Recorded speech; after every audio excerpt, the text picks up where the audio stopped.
चलिए देखते हैं। प्लेन का बेसिक कॉन्सेप्ट हो गया है। अब प्लेन से संबंधित क्वेश्चन को करते हैं। फिर प्लेन से और कुछ बेसिक कॉन्सेप्ट अभी बहुत ज़्यादा है, हमने केवल 2 कॉन्सेप्ट बताए हैं। फिर आगे चलेंगे, पहले उससे रिलेटेड सवाल कर लेते हैं। तो जैसे दिया है, एक समतल निर्देशांकों को ए बी सी बिंदु पर काटता है और त्रिभुज एबीसी का निर्देशांक इतना है, तो समतल का समीकरण ज्ञात कीजिए। क्वेश्चन समझ लीजिए। कोई प्लेन है, जैसे ये निर्देशांक है, ये क्या है, निर्देशांक है। ये एक्स एक्सिस है, ये वाई एक्सिस है, ये जेड एक्सिस है। ये पहले क्वेश्चन का सॉल्यूशन हम दे रहे हैं।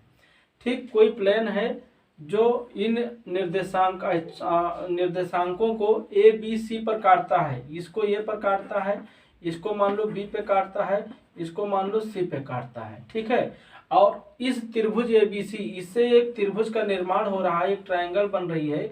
इस ट्रायंगल का जो सेंट्रायड है, केंद्रक है, वो क्या है, 2-3,4 है। ये कहीं सेंट्रायड क्या होता है, जो मीडियन का बाइसेक्टर होता है ना। इस ट्रायंगल से इसका मीडियन, इस ट्रायंगल से इसका मीडियन, इस ट्रायंगल से जहाँ एक दूसरे काटते हैं वो सेंट्रायड होता है। तो सेंट्रायड का कोऑर्डिनेट है -2,-3,4। ठीक है। अब कोई प्लेन है ऐसे जो इसको जो है इन चारों कोऑर्डिनेट पे, तीनों कोऑर्डिनेट को इस तरह काटता है। तो चलिए देखते हैं इस प्लेन का इक्वेशन क्या होगा। तो देखिए, मान लीजिए ये डिस्टेंस ए पर काटता है, ये डिस्टेंस मान लीजिए बी है, यहाँ से यहाँ तक ओरिजिन से, और यहाँ तक डिस्टेंस सी है। तो इसका कोऑर्डिनेट क्या होगा, ए का कोऑर्डिनेट क्या होगा पता है, एक्स पे है ना। तो ये वाई पे और जेड 0 होगा दोनों, तो ये कामा 0 हो जाएगा। ऐसे बी का कोऑर्डिनेट क्या होगा, ये दूरी बी है तो क्या होगा 0,b,0 है ना। ये वाई कोऑर्डिनेट होगा, बाकी इस पे एक्स और जेड 0 होगा। ऐसे सी का कोऑर्डिनेट क्या होगा 0,0,c है ना। इन तीनों का कोऑर्डिनेट ट्रायंगल का मिल गया है। तो सेंट्रायड क्या होता है, x1 + x2 + x3/3। तो ये होता है x1 y1 z1, x2 y2 z2, x3 y3 z3। ठीक है। तो अकॉर्डिंग क्वेश्चन देखा जाए तो इसका सेंट्रायड क्या होगा, a + x1 + x2 + x3। तो a + 0 + 0/3, तो ये +0 तो यही आएगा /3। और इसका पहला कोऑर्डिनेट क्या दिया है, 2 दिया है, तो यहाँ से ये इक्वल टू क्या मिलेगा, 3 दूनी 3 2 6।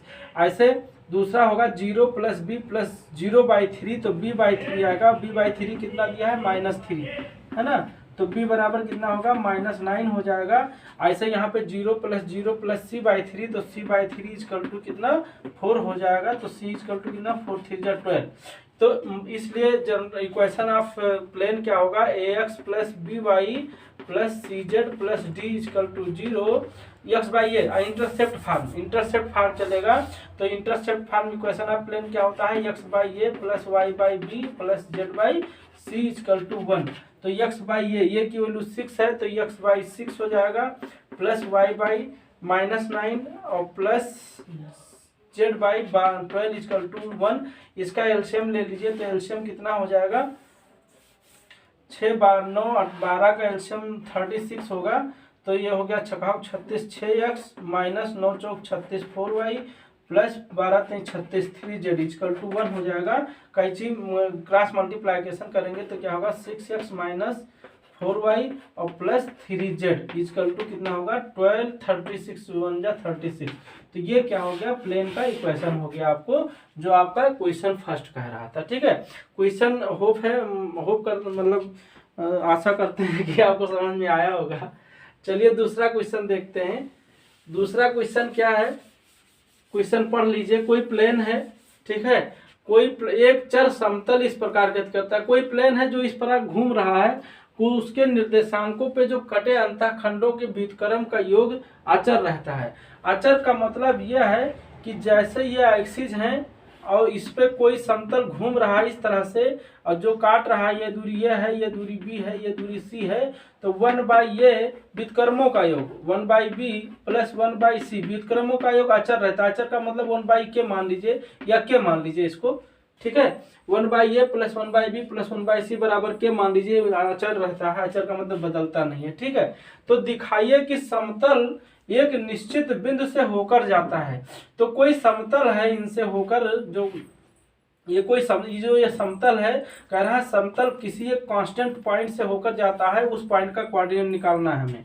तो देखो, चूंकि मान लीजिए लेट प्लेन इक्वेशन क्या है, लेट समतल का समीकरण क्या है, ax plus b y plus c z और प्लस डी इक्वल टू 0, है ना। लेकिन इंटरसेप्ट फार्म करना है आपको, ये तो जनरल इक्वेशन आप प्लेन होता है। तो मान लीजिए x by A plus Y by B plus Z by C equal to 1, ये इंटरसेप्ट फार्म चल रहा है।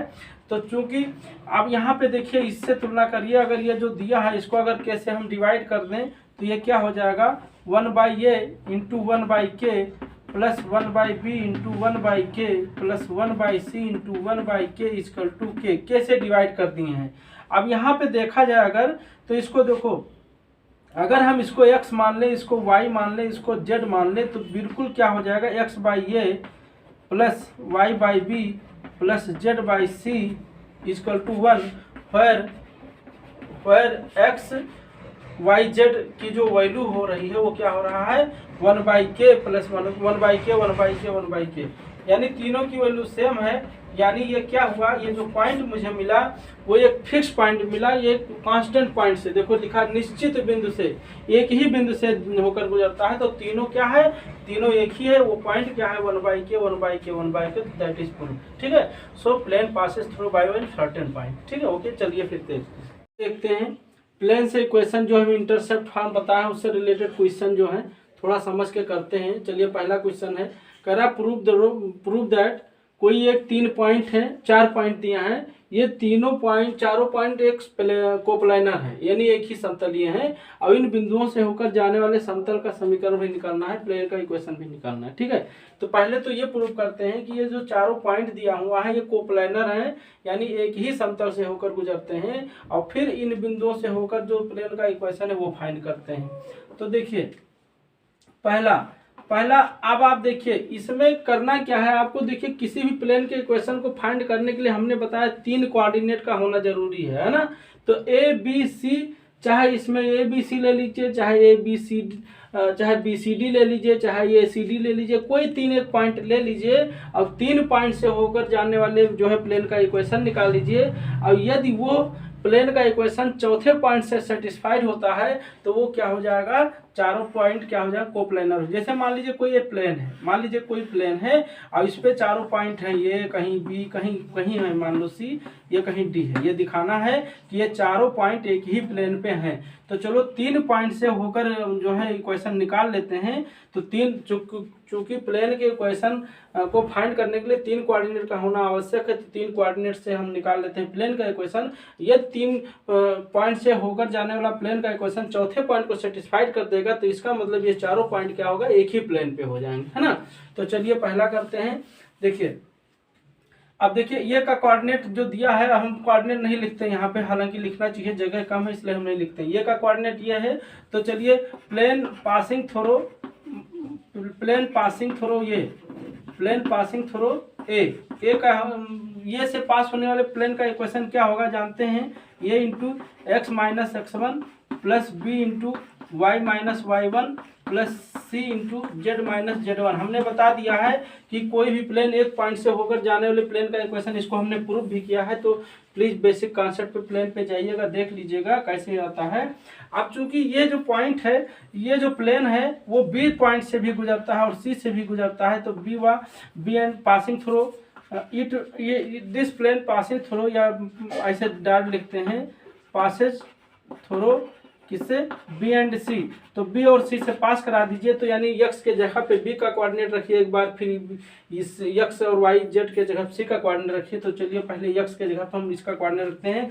तो पहले इसको सॉल्व ये कर लेते हैं, यक्स माइनस x1 माने ये का कोऑर्डिनेट पहले क्या है, -1, तो ये +1 हो जाएगा, plus b into y minus y1 क्या है 4 है, तो ये आपका 4 हो जाएगा, plus c into z minus z1, तो ये प्लस हो जाएगा 3 इक्वल टू क्या हो जाएगा 0, है ना। अब b से पास करा दीजिए। तो b से पास कराएंगे तो क्या हो जाएगा, x के जगह पे देखो -3 रखेंगे, तो थोड़ा सा ध्यान देंगे। तो -3 और +1 क्या आएगा, -2a, और प्लस b के जगह पे या ये वाई, ये बी क्या है, बी आपको बी स्मॉल रखना है। और देखो वाई के जगह पे यहाँ 2 रखना है, तो 2 माइनस 4 यानी -2b हो जाएगा, -2b। और फिर जेड के जगह पे 1 रखना है तो +4c हो जाएगा, +4c = 0। या इसको आप ये भी लिख सकते हैं, 2 कॉमन ले लीजिए तो क्या हो जाएगा, a + b - 2c = 0। ये फर्स्ट हो गया। अब फिर इसी को c से पास करा दीजिए, तो c से पास कराएंगे तो x और y z के जब c का कोऑर्डिनेट रख दीजिए तो 3 2 - 5, तो 3 2 - 5 का मतलब ये हो गया कि 3 रखेंगे, देखो 3 2 - 5, थोड़ा यहाँ लिख लेंगे, वहाँ देखना नहीं पड़ेगा, 3 2 - 5। तो यहाँ क्या हो जाएगा, 3 रखेंगे तो 3 1 4 4 ये हो जाएगा। और +5 रखेंगे, यहाँ 2 रखेंगे तो 2 - 4 -2b बचेगा। और यहाँ 5 रखेंगे, -5 रखेंगे तो -2c = क्या मिलेगा, 0। ये आपका सेकंड इक्वेशन हो गया। यहाँ पे आप देखिए 2 कॉमन ले लीजिए, इसको भी अभी सेकंड इसको मानिए, तो 2 कॉमन लेंगे तो क्या बचेगा, 2a - b और -c = 0, है ना। ये आपका सेकंड हो गया। अब इन दोनों को हम सॉल्व करके तीसरे में रखेंगे तो मुझे प्लेन का इक्वेशन मिलेगा। तो चलो फ्रॉम फर्स्ट एंड सेकंड से समझ लेते हैं कैसे सॉल्व करते हैं। देखिए यहाँ 2 ही जो है इक्वेशन है और 3 अननोन है, तो कैसे सॉल्व करेंगे। तो चलो a बटे ये -b बटे बराबर c, ऐसे चलते हैं, प्लस माइनस प्लस, ऐसे आगे हो तो चलते। अब देखो यहाँ पे हमें ये लेना है, तो इस कहाँ है, फर्स्ट ये है, इसको और इसको देखना है। तो देखो बीच वाला हम मिटा देते हैं, ये बीच वाला मिटा देते हैं, वो डिस्टर्ब करेगा।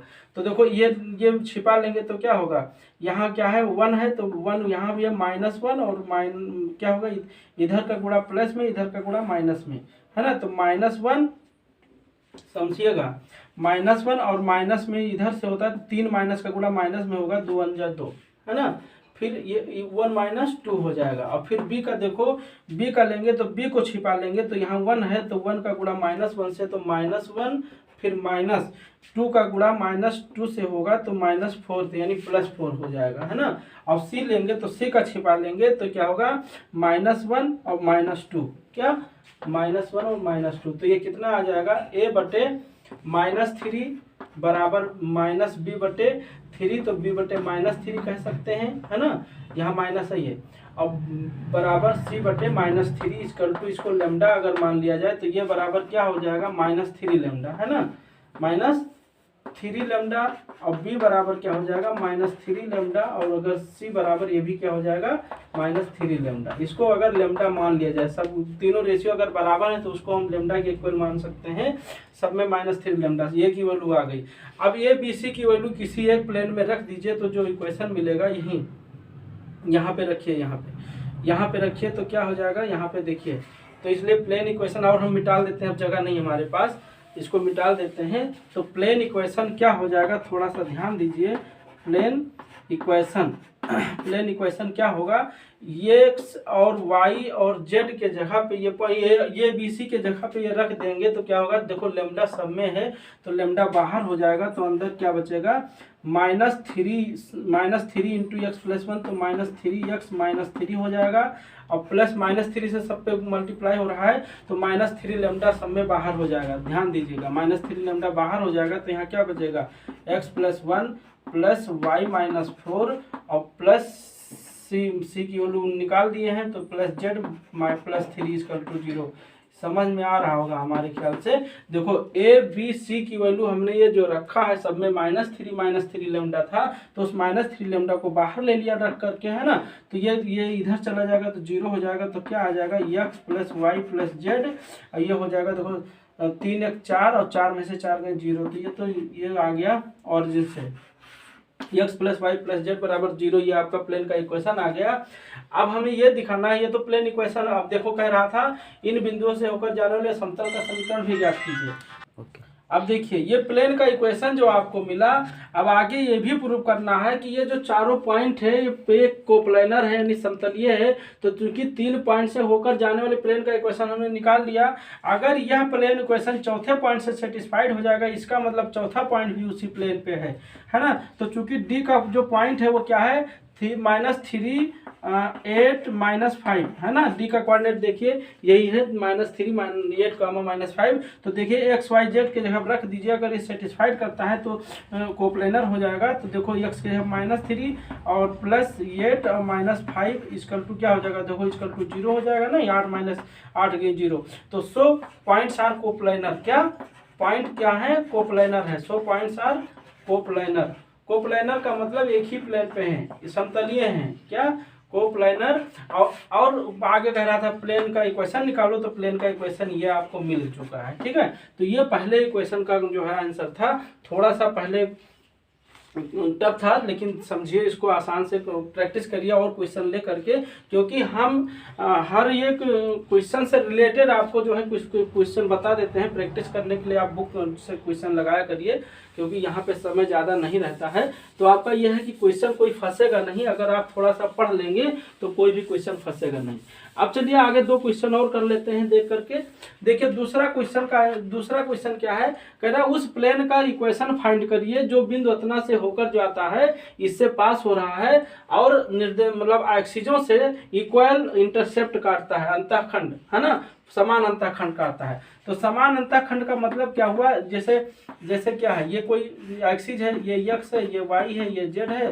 तो ये दूरी ये है, ये दूरी ये बराबर काटता है, ये दूरी सब में मान लो ये काटता है। ठीक है, तो ये बराबर यहाँ क्या है, ये बराबर बी बराबर सी दिया हुआ है। ठीक है, तो मान लीजिए प्लेन का इक्वेशन क्या है, प्लेन इक्वेशन क्या है, x by A plus Y by b, b के जगह भी ए रख सकते हैं, plus Z by c, c के जगह भी ए रख सकते हैं और बराबर 1 मान लीजिए। ठीक है, अब चूंकि यहाँ पे एलसीएम सेम है तो क्या हो जाएगा, x plus y plus z equal to ये हो जाएगा। और चूंकि ये जो प्लेन इक्वेशन है, ये प्लेन जो किससे पास हो रहा है, पॉइंट 1 2 3 से पास हो रहा है, तो 1 2 3 से पास करा दीजिए। तो क्या हो जाएगा 1 + 2 + 3 इक्वल टू ये, तो ये इक्वल टू कितना हो जाएगा, 3 2 5 1 6 हो जाएगा।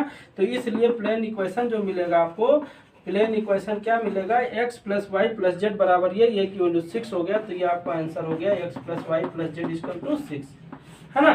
तो बहुत आसान होता है, थोड़ा सा समझ कर करेंगे तो प्लेन बहुत ही आसान है। 3D ज्योमेट्री आसान होता है पर थोड़ा समझना रहता है। क्वेश्चन नंबर चलिए अगला देखते हैं, तीसरा, ये मिटाल देते हैं, ये आंसर जो आपका ये आंसर हो गया। अगला देखिए तीसरा क्वेश्चन समझिए, उस प्लेन का इक्वेशन फाइंड करिए जो पॉइंट 441 से पास हो रहा है और एक्सिस से कटे अंतःखंडों का अनुपात 2:1:1 है। यानी जो जैसे इस ये है ये बी एक्स वाई जेड जो दिया है, एक्स वाई जेड है ना, इनसे अंतःखंड जो काट रहा है और ऐसे प्लेन का इक्वेशन जो अंतःखंड काट रहा है वो ये रेशियो बी रेशियो सी, इनका रेशियो दिया है 2:1:1 है ना, 2:1। मान लीजिए, चलिए मान लो ये बराबर क्या, अगर रेशियो दिया है तो 2k, बी बराबर क्या मान लीजिए k और सी बराबर क्या हो जाएगा k, है ना, ये तो पता है 2k k। ओके, अब जब मान लीजिए प्लेन का इक्वेशन क्या है, x by A plus Y by B plus Z by C equal to 1 मान लीजिए। यहाँ लेट प्लेन इक्वेशन इक्वल रखना, ठीक है, प्लेन इक्वेशन इक्वल दिस। तो यहाँ पे देखो x बाई ए की वैल्यू क्या है 2k plus y by b की वैल्यू क्या है k plus z by c की वैल्यू क्या है k इक्वल टू 1। यहाँ पे अगर आप एलसीएम देखें तो 2k एलसीएम हो जाएगा, तो यहाँ क्या आएगा x प्लस 2y और प्लस 2z इक्वल टू बटे 2k बराबर 1। 2k को क्रॉस मल्टीप्लिकेशन कर देंगे तो 2k हो जाएगा ना। अब चूंकि ये प्लेन का इक्वेशन जो मुझे मिला है ये किससे पास हो रहा है, 441 से पास हो रहा है। तो 441 से पास करा दीजिए, तो x के जगह 4 रखेंगे तो 4 प्लस 4 दूनी 8 प्लस 2 के 2 बराबर 2k। तो k बराबर कितना हो जाएगा 8 4 12 2 14, 14 बटे 2 यानी 7 हो जाएगा, है ना, 14 बटे 2 यानी 7 हो जाएगा। तो इसलिए प्लेन का इक्वेशन क्या होगा, प्लेन इक्वेशन क्या होगा, यहीं पे रख दीजिए। तो क्या होगा x plus y x plus 2y, है ना, यहीं पे रख दीजिए। तो क्या हो जाएगा x plus 2y plus 2z equal to 2 × 7, 2 × 7 माने 14, है ना। तो ये आपका प्लेन का इक्वेशन है इस तरह से, ठीक है। तो बहुत ही आसान होता है। फिर अगला हम कॉन्सेप्ट देखेंगे, जब तक इसको लगाइए। ये अब देखते हैं प्लेन का जो है, हम इंटरसेप्ट फॉर्म देख चुके और पासेस थ्रू बाय 1 पॉइंट देख चुके। अब हम देखते हैं equation of plane in normal form, ठीक है, अभिलंब रूप में समतल का समीकरण देखते हैं। तो देखिए इसका कॉन्सेप्ट समझना जरूरी है। चलिए इसमें दोनों फार्म बता दें, एक वेक्टर फॉर्म है, एक कार्टेशियन फॉर्म है, ठीक है। तो वेक्टर फॉर्म पहले देख लीजिए। वेक्टर फॉर्म का मतलब ये है, जैसे मान लीजिए कोई ये प्लेन है आपका, ये कोई प्लेन है ABCD कोई प्लेन है, और इस प्लेन का हमें एक परपेंडिकुलर जो है फॉर्म ज्ञात करना है। Equation of plane in the normal form, normal form में इक्वेशन। मान लीजिए ये कोई लाइन है जो परपेंडिकुलर है, ये कोई पॉइंट है, ये कोई पॉइंट है जो है प्लेन पर, तो ये n मान लीजिए, ये पोजीशन वेक्टर अगर वो मान लें तो ये जो है आपका वेक्टर, और ये वेक्टर OP से वेक्टर R मान लीजिए, क्या वेक्टर R मान लीजिए, ठीक है। तो देखो चूंकि ये जो लाइन है ये परपेंडिकुलर है, अगर हम OP की दूरी, ON की दूरी, वेक्टर ON, अब ON को हम P मान लें तो वेक्टर ON क्या होगा, वेक्टर ON क्या होगा, परपेंडिकुलर वेक्टर होगा। तो परपेंडिकुलर इसको जो है यूनिट वेक्टर कोई मान लीजिए इसका, तो ये क्या होगा P इंटू यूनिट वेक्टर, है ना। क्योंकि किसी भी अगर डिस्टेंस दिया हो और उसका जो है हमें वेक्टर फॉर्म में लिखना है तो इसको यूनिट वेक्टर से मल्टीप्लाई करेंगे तो उसका क्या होगा, वेक्टर फॉर्म मिल जाएगा। तो ON की डिस्टेंस, वो इतना डिस्टेंस अगर P हो, ये डिस्टेंस अगर P हो पूरा, तो इसका ON फॉर्म क्या होगा, P डॉट N होगा, ठीक है। अच्छा अब हम ये देखते हैं, चूंकि ON और NP, अगर P का कोऑर्डिनेट यहाँ पे, चलिए P को OP दिया है, OP कितना दिया है, OP दिया है वेक्टर R, ठीक है, OP दिया है वेक्टर R आपका। तो यहाँ से देखिए अगर हम इसको ट्राइंगल लॉ से लगाएं तो वेक्टर NP बराबर क्या होगा, है वेक्टर NP बराबर होगा वेक्टर OP माइनस OR होगा, ON होगा, है ना। किसी का तो वेक्टर NP क्या होता है कि उसका P का पोजीशन वेक्टर माइनस N का पोजीशन वेक्टर, है ना, वेक्टर OP माइनस ON, ये पढ़े होंगे। अगर हम किसी का वेक्टर AB निकालना है तो वो B का पोजीशन वेक्टर यानी OP माइनस OA होता है, ये तो आप जानते हैं ट्राइंगल लॉ से। या ऐसे ऐसे समझिए, इसमें अगर ऐसे समझा जाए तो इतना प्लस इतना बराबर OP, ट्राइंगल से क्या कर ON प्लस NP बराबर क्या होगा, OP होगा, है ना। तो यहाँ से अगर हम NP की वैल्यू निकालें तो NP बराबर क्या होगा, OP, और माइनस इसको इधर ले जाएंगे तो ON हो जाएगा। तो ये तो आप लोग जानते हैं। तो देखो NP बराबर OP माइनस AN होगा, तो NP का मान क्या होगा, OP का मान क्या है, वेक्टर R है, OP का मान क्या है, वेक्टर R है, माइनस ON का मान है PN यूनिट वेक्टर, है ना।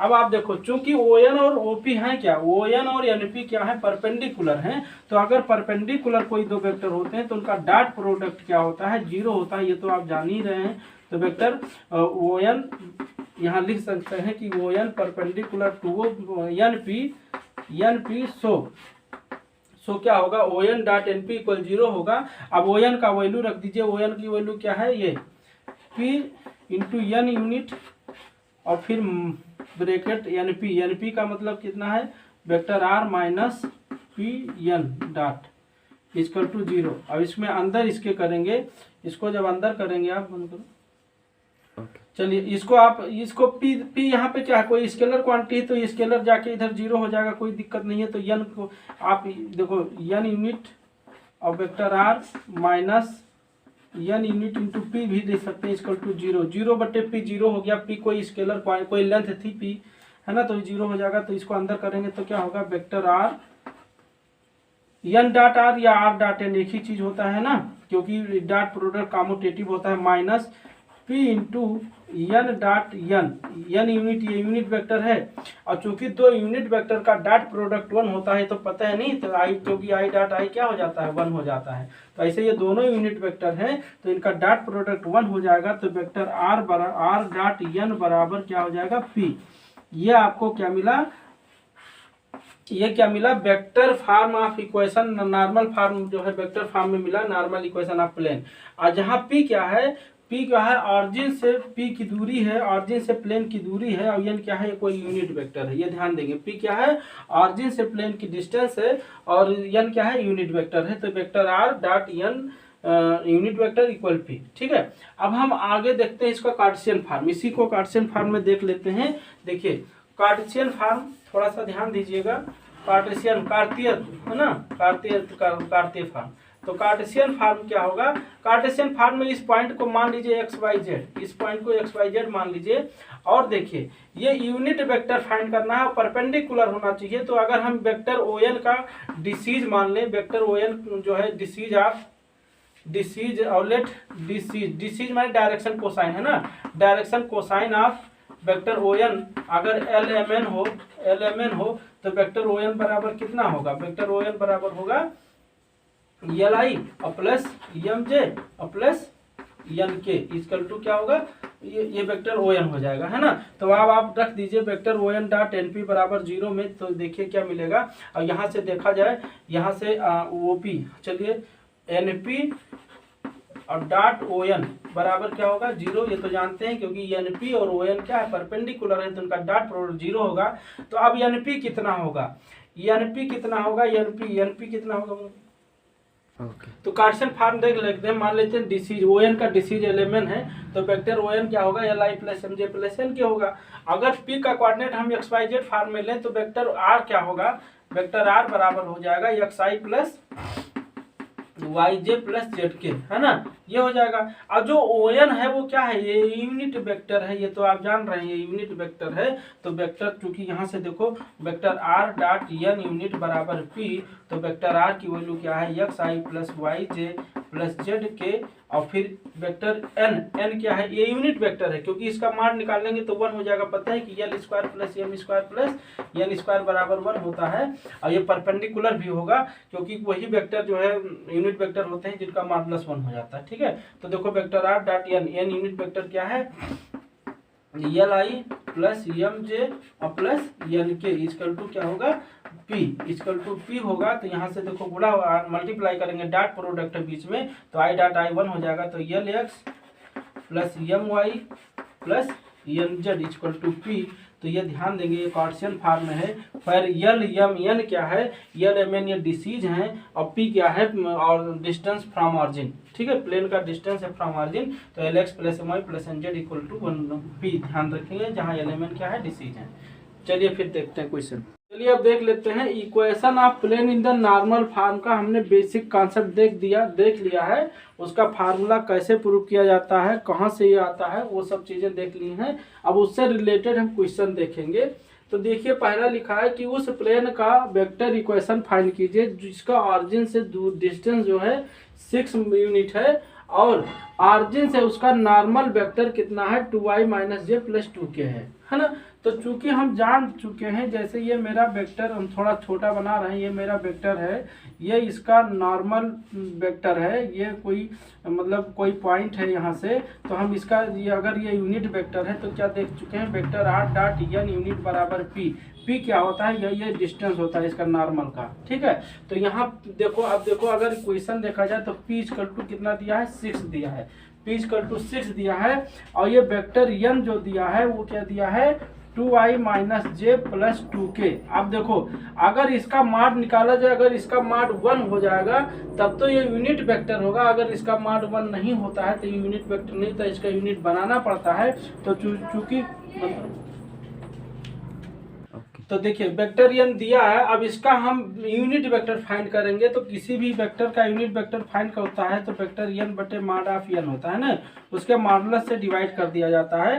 तो 2i minus j plus 2k और बटे इसका माड कितना होगा, 2 दूनी 4, अंडर रूट ही तो होता है ना, माड अंडर रूट, इसका वर्ग प्लस इसका वर्ग प्लस इसका वर्ग, है ना, स्क्वायर। तो 2 दूनी 4, 1 5 4 9, और 9 का स्क्वायर रूट कितना हो जाएगा 3 हो जाएगा, ठीक है। तो 3 लिख दिए, ये मुझे वेक्टर यूनिट वेक्टर मिल गया।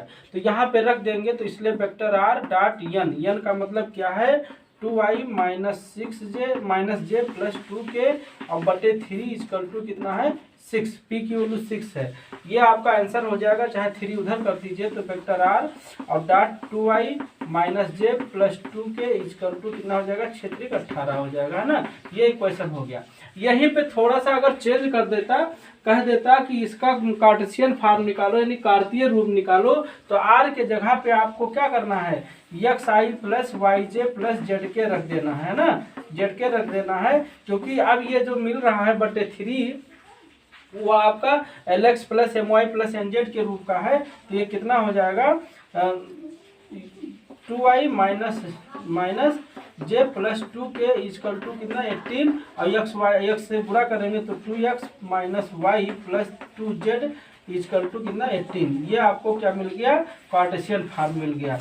तो चाहे ये आंसर लिखिए चाहे ये आंसर लिखिए, दोनों एक ही चीज़ है, बट यहाँ आपको वेक्टर फॉर्म में देना ऐसा कुछ नहीं है। हाँ वेक्टर फॉर्म में देना है तो वेक्टर फॉर्म ये हो गया, अगर कार्टेशियन फॉर्म कहता तो ये हो जाता, ठीक है। तो क्वेश्चन नंबर दूसरा देखते हैं। तो ये ध्यान दीजिए, कोई वेक्टर दिया रहे, ये देखिए चाक गिर गया, कोई वेक्टर दिया रहे तो उसको समझना है कि ये यूनिट वेक्टर है कि नहीं है, या यूनिट वेक्टर नहीं दिया है तो निकालना पड़ेगा। तो यूनिट वेक्टर का मतलब उसका मॉडुलस अगर 1 आ जाएगा तो वो जान लो यूनिट वेक्टर है, और अगर मॉडुलस 1 नहीं आता है तो यूनिट वेक्टर निकाल लीजिए, है ना। अब क्वेश्चन नंबर देखिए दूसरा, कह रहा ऐसे प्लेन का वेक्टर इक्वेशन निकालो उस समतल का सदिश समीकरण अतना बराबर हो तो इसके अभिलंब रूप में परिवर्तित करें। इस मूल बिंदु से डाले के लंब की लंबाई भी, डायरेक्शन कोसाइन और लंब की लंबाई भी निकालना है, ठीक है। तो देखो कई चीजें हैं इसमें, ध्यान से समझिए।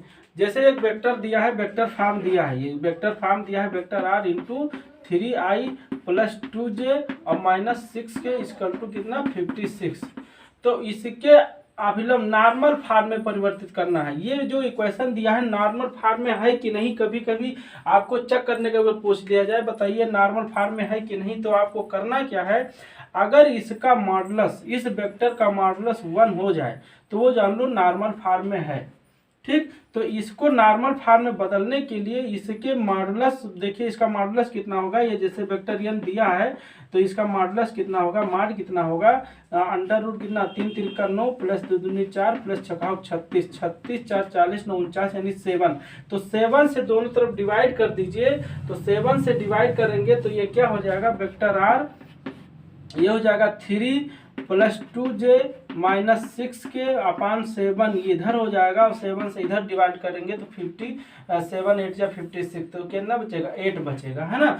अब ये क्या हो गया, वेक्टर r जो आप देख रहे हो 3/7i प्लस 2/7 2/7j माइनस 6/7 के, ये आपका नॉर्मल फॉर्म में हो गया, क्योंकि इसका मॉडुलस क्या आएगा 1 आएगा, तो ये नॉर्मल फॉर्म में आपका चेंज हो चुका है ना। ये आंसर हो गया। आगे कह रहा है इस पर मूल बिंदु से डाले गए लंब की लंबाई निकालिए। तो चूंकि vector r dot n unit vector बराबर p से कंपेयर करेंगे तो p बराबर क्या हो जाएगा 8, तो 8 यूनिट, इसका एक आंसर आ गया 8 मात्रक, है ना। और फिर कह रहा है उसका डायरेक्शन कोसाइन निकालो। तो भैया डायरेक्शन कोसाइन देखिए, कोई भी वेक्टर फॉर्म में इक्वेशन दिया है, अगर उसका मॉडुलस 1 आ जाता है तो वो जान लीजिए डायरेक्शन कोसाइन है, अगर मॉडुलस 1 नहीं आ जाता है तो वो जान लो क्या है, dr है, यानी डायरेक्शन रेशियो है।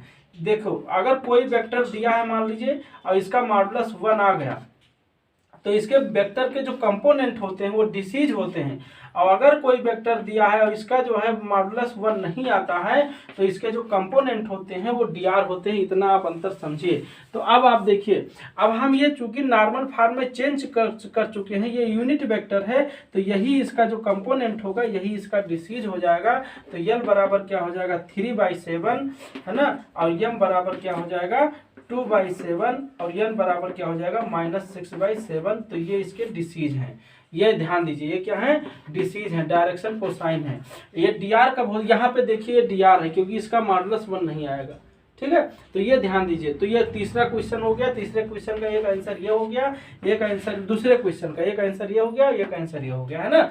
अगला क्वेश्चन ध्यान दीजिए, अगला क्वेश्चन क्या है, अगला क्वेश्चन एक प्लेन का इक्वेशन दिया है और इसको कह रहा है कि आप कार्तीय फॉर्म में चेंज करो, किसमें, कार्टेशियन फॉर्म में निकालना है। तो कार्टेशियन फॉर्म में लेने के लिए चलिए तीसरा क्वेश्चन है, ये वेक्टर फॉर्म दिया है, इसका कार्टेशियन फॉर्म निकालना है। तो वेक्टर r के जगह पे xi प्लस वाई जे और प्लस जेड के रख दिया जाए तो इसका कार्टेशियन फॉर्म निकल जाएगा। तो क्या हो जाएगा xi plus y j plus z k और डॉट प्रोडक्ट क्या इस वेक्टर i प्लस जे -2 के इक्वल टू 1। तो ये क्या हो जाएगा x प्लस वाई माइनस ये z है 2 है तो 2z इक्वल टू क्या 1। ये इसका कार्टेशियन फॉर्म हो गया। तो कोई भी वेक्टर अगर वेक्टर फॉर्म दिया है तो वेक्टर r के जगह पे x y z रख दीजिए, फिर उसका कार्टेशियन फॉर्म निकल आएगा, ठीक है। तो चलिए फिर देखते हैं अगला क्वेश्चन।